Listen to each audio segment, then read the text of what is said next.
Novo Testamento, lição de número 42.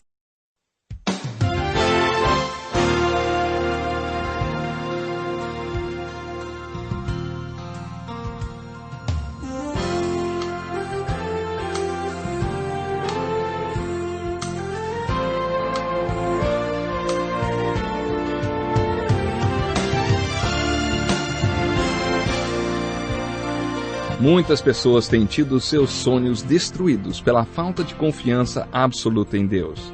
A Bíblia está repleta de exemplos de grandes sonhos cumpridos para a glória de Deus. Encontro com a Palavra é um programa escrito pelo Dr. Dick Woodward e narrado por Pastor Edson Bruno. Ouça e descubra verdades que lhe ajudarão no seu dia a dia. Com você, Pastor Edson Bruno.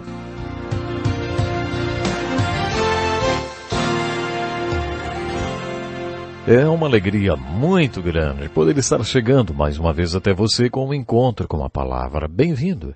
Este programa é dedicado ao estudo da Bíblia toda, observando um livro de cada vez. É uma bênção para todos nós ter você conosco. Nossa oração é para que o Espírito Santo fale com você nesse tempo em que estaremos juntos. Em nosso último programa fizemos algumas considerações sobre alguns versículos que estão entre os mais importantes de toda a Bíblia. Depois de suas revelações inspiradas acerca das verdades do Evangelho, Paulo escreveu: Ó profundidade da riqueza, da sabedoria e do conhecimento de Deus! Quão insondáveis são os seus juízos e inescrutáveis os seus caminhos! Quem conheceu a mente do Senhor? Ou quem foi o seu conselheiro? Quem primeiro lhe deu para que ele o recompense? Pois dele, por ele, para ele são todas as coisas. A ele seja glória para sempre. Amém. Portanto, irmãos, rogo-lhes pelas misericórdias de Deus, que se ofereçam em sacrifício vivo, santo e agradável a Deus. Este é o culto racional de vocês. Não se amoldem ao padrão deste mundo, mas transformem-se pela renovação da sua mente, para que sejam capazes de experimentar e comprovar a boa, agradável e perfeita vontade de Deus. Quero chamar sua atenção mais uma vez para a riqueza da carta de Paulo aos Romanos, que, como eu já disse, é um dos textos teológicos mais importantes do apóstolo e talvez de toda a Bíblia. Paulo faz uma argumentação brilhante, cheia de uma lógica inspirada do começo ao fim desta grande epístola. A carta aos Romanos possui uma argumentação que agrada, principalmente aos advogados. Sabe por quê? Se você conhece algum advogado e gostaria de falar da Bíblia e de coisas espirituais com ele, comece por esta epístola. Esta carta usa a mesma forma de raciocínio de um advogado quando está preparando um dossiê. Ela possui um argumento lógico e coeso, do início ao fim. Vocês estão lembrados que pedi que vocês a lessem de uma vez, numa sentada só, para descobrir que argumentação é essa? Tente resumir qual foi a argumentação de Paulo nesta carta tão importante. Você já fez essa leitura? Já descobriu qual é a argumentação? Sugiro que você observe com cuidado especial aquelas passagens em que encontramos as palavras portanto ou a palavra pois. Isso mesmo, as palavras portanto e pois. O primeiro dos pontos a serem observados está nos 2 primeiros versículos do capítulo 5, em que Paulo diz assim: Tendo sido, pois, justificados pela fé, temos paz com Deus, por nosso Senhor Jesus Cristo, por meio de quem obtivemos acesso pela fé a esta graça na qual agora estamos firmes, e nos gloriamos na esperança da glória de Deus. Este é o primeiro ponto de argumentação de Paulo. Nestes 2 versículos do capítulo 5, Paulo fez um resumo dos primeiros 4 capítulos. Quando ele diz, pois, estabelece uma linha lógica e chega a uma conclusão. Ele afirma, tendo sido, pois, justificados pela fé, temos paz com Deus, por nosso Senhor Jesus Cristo. Isso resume os primeiros 4 capítulos e introduz a segunda parte da sua argumentação. Através de quem, falando de Jesus, obtivemos acesso pela fé a esta graça na qual agora a graça ou carisma na qual estamos firmes e nos gloriamos na esperança da glória de Deus. Este ponto da carta de Paulo inicia a segunda parte da epístola que compreende os capítulos 5, 6, 7 e 8, nos quais Paulo fala sobre os 4 reis: Rei Pecado, Rei Morte, Rei Jesus e Rei Você. A mensagem é a seguinte: Jesus é vencedor e você também pode ser vencedor. Esta é a mensagem da segunda parte desta carta. Como uma pessoa justificada vive de acordo com esta justificação? Como alguém que já foi declarado inocente e justo, essa é a verdade. Essa pessoa vive corretamente. Ela se firma naquilo que é certo dentro de um mundo de pecado. Mas como uma pessoa justificada pode ficar firme num mundo de pecado? Ela precisa saber que existem 4 reis. E esta parte finaliza um outro ponto. No final do capítulo 7 e no início do capítulo 8, observamos outro ponto da argumentação de Paulo. O terceiro. Paulo começa a falar sobre as 4 leis espirituais. A lei de Deus, ou a palavra de Deus, que revela a existência da lei do pecado e da morte, ou as consequências do pecado. Quando Paulo chega ao capítulo 8, ele dá as boas novas a respeito da terceira lei espiritual, a lei do Espírito de vida em Cristo Jesus, que pode nos libertar da lei do pecado e da morte e das consequências do pecado. Esse é um novo ponto desta carta que podemos chamar de santificação, porque Paulo está dizendo como ter uma vida separada para seguir a Jesus Cristo. Tudo fica muito prático no capítulo 8, em que Paulo fala sobre voltar a mente ou ter uma disposição mental. A mente que é voltada para as coisas da carne resultará em obras da carne, mas a mente que é voltada para o Espírito frutificará os frutos do Espírito. Esta é a 4ª lei espiritual, a lei da disposição mental, e ela é prática. Esta lei faz toda a diferença entre ficar firme com Deus, vivendo de maneira que o glorifique, ou cair e não viver uma vida que glorifique a Deus. O próximo ponto da carta de Paulo aos Romanos é aquele com o qual iniciamos o programa de hoje.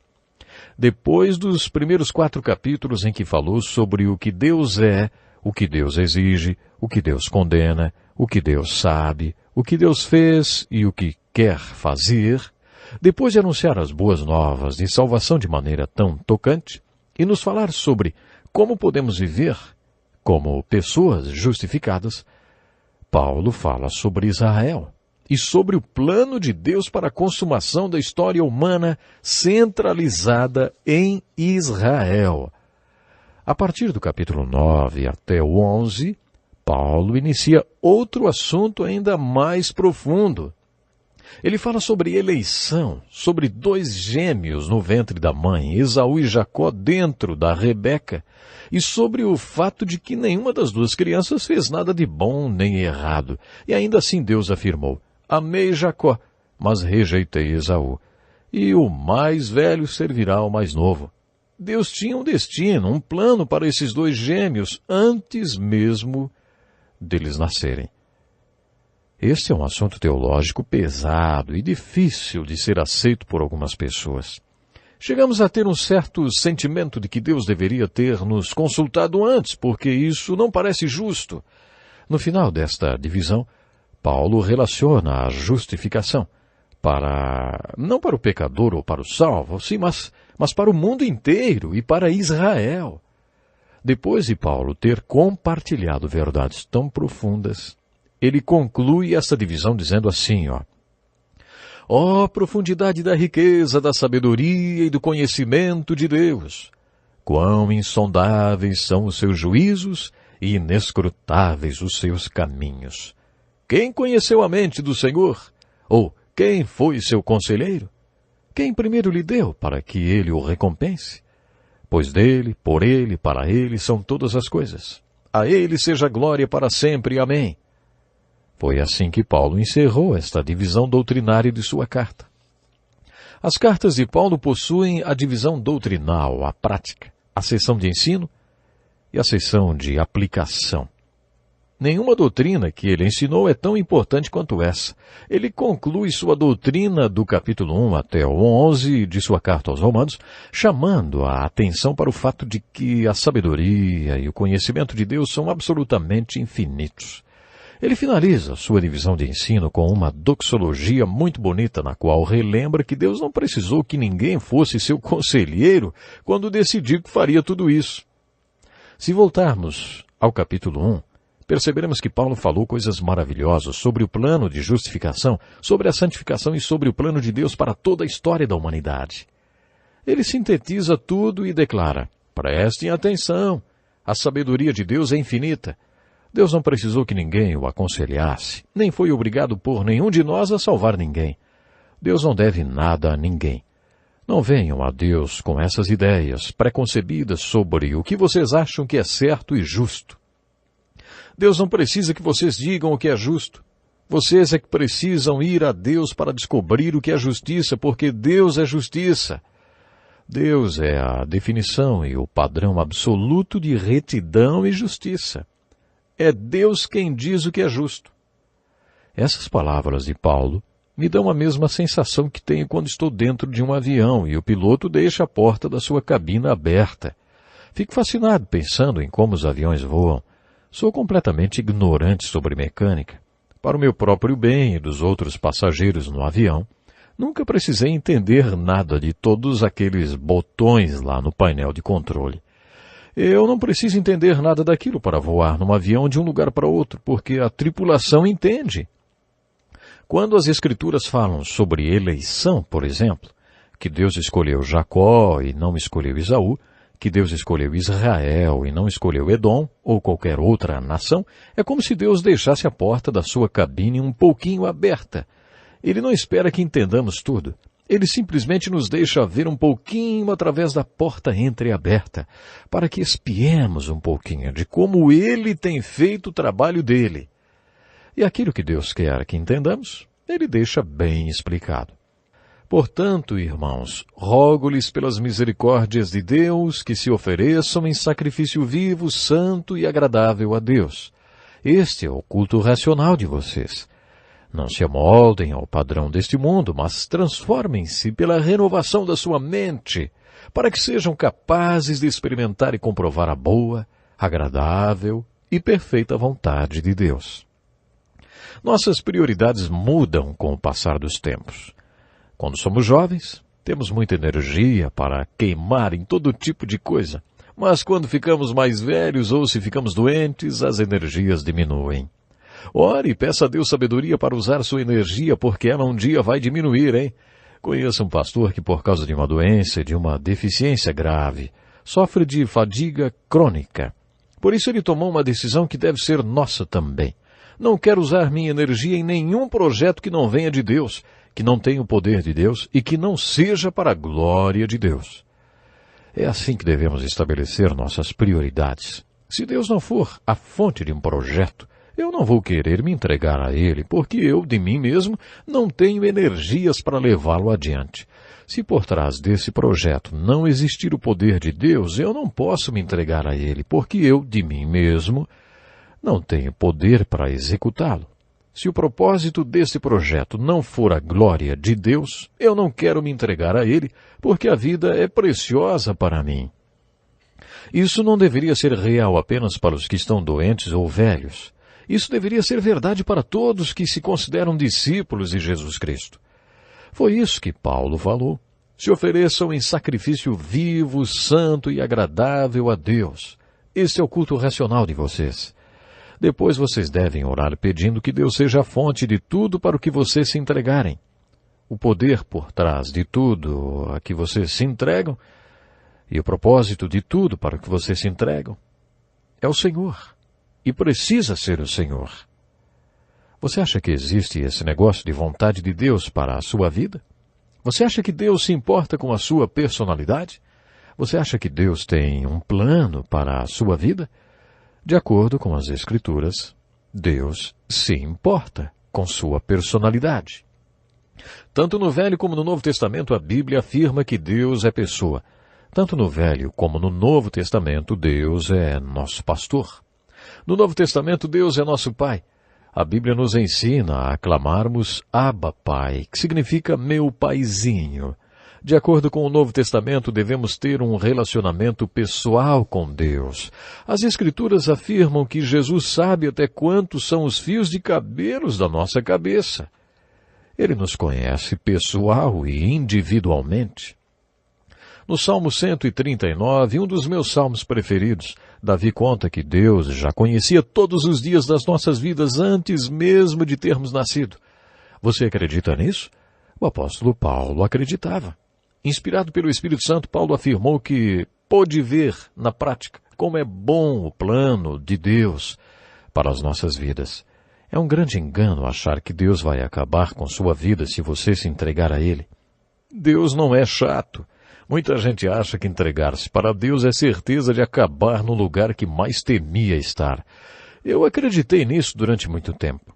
A pior coisa para mim seria viver numa floresta. Durante anos achei que se eu me entregasse para Deus, teria que viver numa floresta pelo resto dos meus dias. Não acreditem nessa grande mentira. A Bíblia afirma que a vontade de Deus é boa. Na verdade, a Bíblia diz que a vontade de Deus é perfeita. A Bíblia afirma que, no que se refere a você, a vontade de Deus é boa e perfeita. É a única coisa que Deus aceita para a sua vida. Deus deu a você dons e talentos e quando você submete o seu plano para a sua vida a Deus, Deus o examina e analisa os dons e talentos que deu a você e às vezes Ele diz, aceito. Em outras vezes Deus diz, rejeitado. Eu não posso permitir isso na sua vida. Sabe por quê? Porque existe a vontade de Deus para a sua vida que é boa, agradável e perfeita. E o mais importante de tudo isso é que você pode ficar sabendo qual ela é. Neste texto, Paulo conta como podemos saber qual é a vontade de Deus para nossas vidas. De acordo com Paulo, para conhecer a vontade de Deus para a nossa vida, devemos seguir 3 passos. Primeiro, estar centrado em Deus. Foi isso que Paulo quis dizer com a doxologia no final do capítulo 11. Conscientize-se de que Deus é fonte de tudo, o poder por trás de tudo e o propósito para tudo. Por isso você deve estar centrado em Deus. O segundo passo para conhecer a vontade de Deus para a sua vida é comprometer-se com Deus. Você precisa submeter sua própria vontade à vontade de Deus. Para que a sua vontade e a vontade de Deus estejam em alinhamento, você precisa estar sujeito à vontade de Deus. Uma das perguntas que os pastores mais ouvem é, ei, pastor, como eu descubro qual é a vontade de Deus para a minha vida? Depois de 40 anos tentando encontrar a melhor resposta para esta pergunta, eu cheguei à conclusão que é a seguinte. A maior dificuldade em conhecer a vontade de Deus não está na vontade de Deus, está na sua vontade.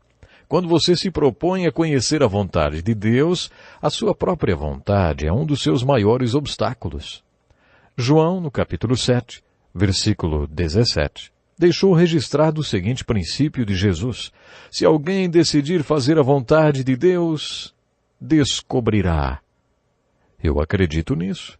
Se Deus perceber que em seu coração existe um compromisso e uma vontade de conhecer a vontade de Deus para a sua vida, Ele a revelará para você. Muitas pessoas passam a vida sem saber qual é a vontade de Deus para elas. Mesmo se Deus a escrevesse com letras imensas no meio do céu, ainda assim essas pessoas não enxergariam. E se enxergassem, não obedeceriam. Então, para que Deus vai revelar a sua vontade se Ele sabe que a pessoa jamais vai obedecê-la? Por isso, se você quer experimentar a boa, agradável e perfeita vontade de Deus para a sua vida, fique centrado e comprometido com Deus. O terceiro passo para que você conheça a vontade de Deus para a sua vida é ser convertido por Deus. Na verdade, sua atitude é passiva. E é assim que Paulo finaliza sua argumentação falando sobre ser transformado pela renovação da mente. Quando Jesus disse que temos que nascer de novo, ele estava dizendo que temos que ter uma experiência na qual a nossa atitude é passiva e a de Deus é ativa. Jesus declarou que essa experiência é obrigatória. O seu nascimento natural ou físico exigiu alguma atitude sua. Você foi responsável por alguma parte desse processo? Foram necessárias algumas explicações do obstetra para que você pudesse desempenhar a sua parte e as coisas acontecessem lá dentro do ventre da sua mamãe? Claro que não. Ninguém precisou explicar nada, ninguém precisou dizer nada. Não houve nenhuma atitude sua, não. Durante o seu nascimento, sua participação foi passiva. Ele simplesmente aconteceu para você. Ou seja, você nasceu. Podemos dizer a mesma coisa em relação ao nascimento espiritual. Quando Paulo nos orienta a estarmos centrados em Deus, ele está nos desafiando a exercer um papel ativo, a submeter nossa vontade a Deus. Isso é uma coisa que você escolhe fazer. Mas tem uma parte na qual a participação de Deus é crucial. Mas transformem-se pela renovação da sua mente. Sabe, os caminhos de Deus não são os seus caminhos, e os pensamentos de Deus não são os seus pensamentos. Existe uma grande diferença entre a maneira como você pensa e faz as coisas e a maneira como Deus pensa e faz as coisas. Isaías, no capítulo 55, diz que essa diferença é imensa. Como os céus são mais altos do que a terra, também os caminhos do Senhor são mais altos do que os nossos caminhos. Por isso, para chegar a conhecer a vontade de Deus para a sua vida, você precisa antes ter passado por uma experiência. A renovação da sua mente. Você terá que ser transformado pela renovação da sua mente. Então você verá quais são os pensamentos de Deus para você e como Deus quer trabalhar em você e através de você. Baseados em Romanos capítulo 12, versículos 1 e 2, podemos afirmar que você vai experimentar e viver a boa, agradável e perfeita vontade de Deus quando você for convertido por Deus. Por isso, esteja centrado em Deus, esteja comprometido com Deus, seja moldado por Deus. Paulo escreveu, não se amoldem ao padrão deste mundo. Muitos de nós têm uma tendência a se conformar com as coisas. Mesmo que os jovens aparentemente sejam inconformados, eles são grandes conformistas. Quando eu estava no colégio, todo mundo só me via com uma jaqueta de couro e calça jeans. Esse era o uniforme dos meus tempos de escola. Isso era o que todo mundo usava, inclusive eu, porque eu estava conforme todos os inconformados. Mas sabe, é bom que a gente tenha no nosso íntimo esse desejo de ser diferente, porque é isso que Deus quer de nós, que sejamos diferentes. Quando nascemos, Deus coloca uma tendência em cada um de nós para sermos rebeldes santificados. Em outra tradução da Bíblia, ao invés de amoldar, a palavra usada foi conformar. A ordem de Paulo foi assim traduzida, não vos conformeis com este século.